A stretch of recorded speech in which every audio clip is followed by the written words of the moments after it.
আসসালামু আলাইকুম ওরহমতুল্লাহি ওবারাকাতু। বন্ধুরা, আজ এই ভিডিওর মাধ্যমে আলোচনা করব যে এই বছর রমজানুল মুবারক ও রোজা কবে থেকে আরম্ভ হবে। এর সাথে রমজানুল মুবারক সম্পর্কে সোশ্যাল মিডিয়া প্ল্যাটফর্মে প্রচুরভাবে সম্প্রচারিত একটি হাদিসের হকিকত জানব যে হাদিসটি অথেন্টিক না ফেক।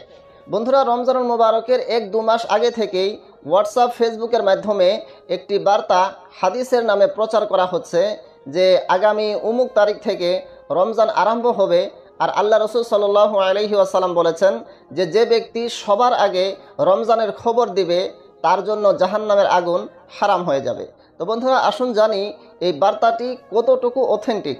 এ সম্পর্কে আমি আপনাদেরকে বলতে চাই যে এমন ধরনের কোনো রিবায়াত, এমন ধরনের কোনো হাদিস জখিরাই আহাদিসের মধ্যে নাই। সহিহ হাসান তো দূরের কথা, জয়ীফ এমনকি জাল হাদিস পর্যন্ত নাই। মুহাক্কিকিনগণ জাল হাদিসের উপর যেসব কিতাব রচনা করেছেন তার মধ্যেও এমন ধরনের কোনো বার্তার আতাপাতা পাওয়া যায় না। তার মানে একবারে পরিষ্কার যে এই বার্তাটি কোনোভাবেই হাদিসে রসুল হতে পারে না। আর একে হাদিসে রসুলের নাম দিয়ে সাপ্লাই করাটাই এক মহা অপরাধ।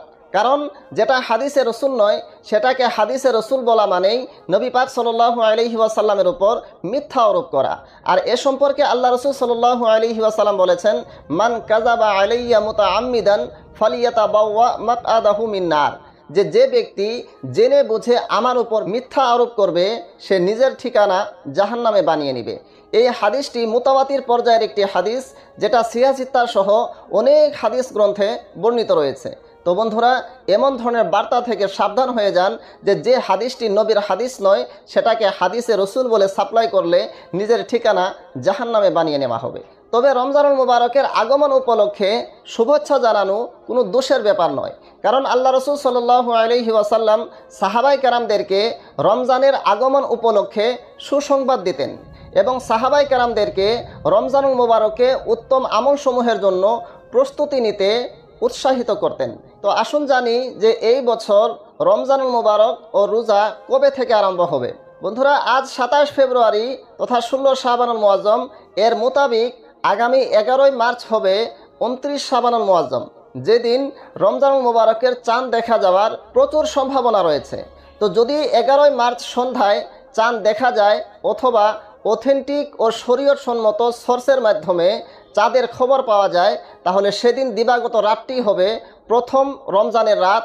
আর 12 মার্চ থেকে প্রথম রমজান ও রোজা আরম্ভ হয়ে যাবে ইনশাআল্লাহ তাআলা। তবে এটাই শিওর নয়, কারণ আল্লাহ রসুল সাল্লাল্লাহু আলাইহি ওয়াসাল্লাম বলেছেন, আশ-শাহরু 29 লাইলাতান ফালা তাসুমু হাত্তা তারাউহু ফাইন গুম্মা আলাইকুম ফাকমিলুল ইদ্দাতা সালাসিন। নবী করিম সাল্লাল্লাহু আলাইহি ওয়াসাল্লাম বলেছেন যে মাস কখনো 29 রাতের হয়, তাই তোমরা চাঁদ না দেখা পর্যন্ত রোজা রেখো না, মানে চাঁদ দেখে তোমরা রোজা রেখো। আর যদি আকাশে বাদল থাকে তাহলে তোমরা শাবানের 30 দিন পূর্ণ করে রোজা রেখো। তো বন্ধুরা, যেহেতু 11 মার্চ শাবানুল মুআজ্জমের 29 তারিখ, যেদিন চাঁদ দেখার সম্ভাবনা তো আছে তবে শিওর নয়। যদি সেদিন চাঁদ দেখা যায় তাহলে 12 মার্চ প্রথম রমজান হবে।